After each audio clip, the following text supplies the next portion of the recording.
নমস্কার, তোমাদের সবাইকে সানা স্মাইল এডুকেশন সেন্টারে স্বাগত জানিয়ে আজকের পর্বটি শুরু করছি।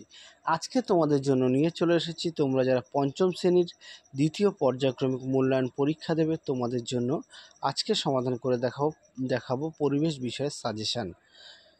পরিবেশ বিষয়ে যে কটা প্রশ্ন দেওয়া আছে সাজেশানের মধ্যে প্রতিটা প্রশ্নই গুরুত্বপূর্ণ, তোমরা অবশ্যই ভালো করে পড়বে।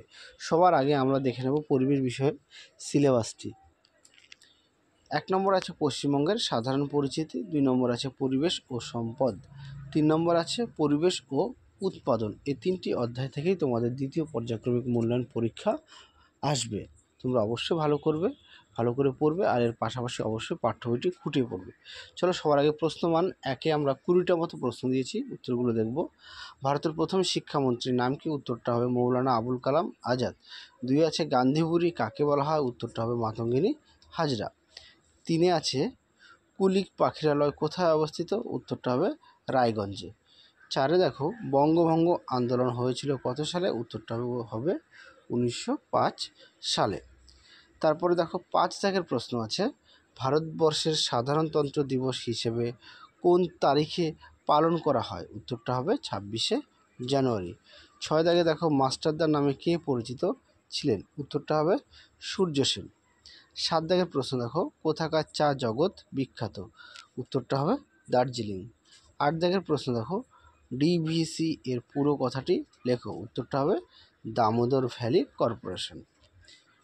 পরবর্তী প্রশ্ন দেখো 9 দাগের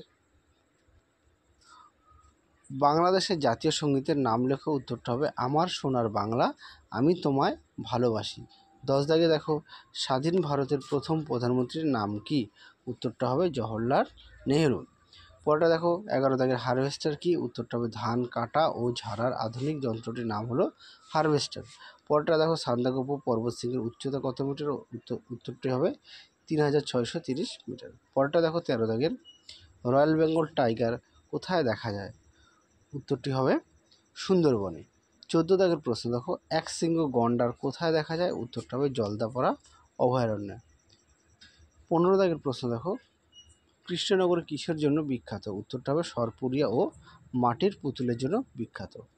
16 দাগের প্রশ্ন দেখো তিতুমির বাঁশের কেল্লা কোথায় বানিয়েছিল? উত্তরটা হবে উত্তর 24 পরগনা। আচ্ছা, আরও একটি প্রশ্ন আসে যে তিতুমির প্রকৃত নাম কি? উত্তরটা হবে মীর নিসার আলী।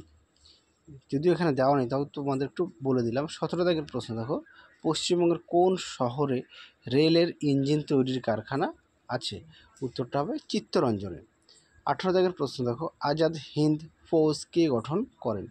উত্তরটা হবে নেতাজি সুভাষচন্দ্র বসু। 19 দাগের প্রশ্ন দেখো কয়েকটি লুপ্তপ্রায় মাছের নাম লেখো। উত্তরটা হবে খোলসে, ন্যাদোস, সরপুঁটি ইত্যাদি। 20 দাগের প্রশ্ন দেখো শিক্ষক দিবস কোন দিনটিতে পালন করা হয়? উত্তরটা হবে 5ই সেপ্টেম্বর। এখানে যে কটা প্রশ্ন দেওয়া আছে প্রতিটা প্রশ্নই গুরুত্বপূর্ণ, তোমরা অবশ্যই বাড়িতে ভালো করে পড়বে আর এর পাশাপাশি অবশ্যই পাঠ্য বইটিও খুঁটিয়ে পড়বে। এছাড়াও তোমাদের আগের ভিডিওতে আমরা রায় ও মার্টিন প্রশ্নবিচিত্রা থেকে বাংলা বিষয়ে পরিবেশ বিষয়ে সমাধান করে দেখিয়ে দিয়েছি মডেল সেট, তোমরা যারা এখনও দেখোনি আমাদের প্লে লিস্টে গেলে পেয়ে যাবে। চলো এবার আমরা দেখব প্রশ্নমান 2 অর্থাৎ 2 নম্বরের কোন কোন প্রশ্নগুলো আছে দেখো গুরুত্বপূর্ণ। একে আছে সুন্দরবন অঞ্চলের মানুষের জীবিকা সম্পর্কে লেখো। 2 আছে অধিক রাসায়নিক কীটনাশক ব্যবহারের 2টি কুফল লেখো। 3 আছে মেরুদণ্ডী ও অমেরুদণ্ডী প্রাণী কাকে বলে। 4 আছে রাঢ় অঞ্চলের অরণ্য কি কি উদ্ভিদ দেখা যায়। 5 আছে ধাপ চাষ ও ঘূর্ণি কাকে বলে। এখানে যে কটা প্রশ্ন দেওয়া আছে প্রতিটা প্রশ্ন গুরুত্বপূর্ণ, তোমরা অবশ্যই ভালো করে বাড়িতে পড়বে। আর এর পরবর্তী দেখো 6 দাগের সবুজ বিপ্লব বলতে কি বোঝো?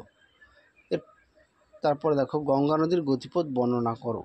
7 দাগে দেখো পর্বতের মাথায় বরফ জমে কেন? 8 প্রশ্ন দেখো ঠেসমূল ও শ্বাসমূল কাকে বলে।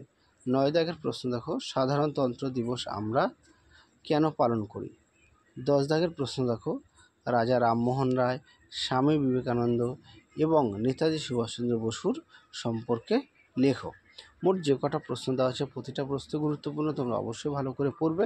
তাহলে চলো তোমাদের সাজেশান আমরা কমপ্লিট করে দিয়েছি, আজকের মতো এখানে সমাপ্ত করছি। আবার দেখা হবে খুব শীঘ্রই তোমাদের পরবর্তী ভিডিওতে। তোমরা সবাই সুস্থ থেকো, ভালো থেকো, টাটা।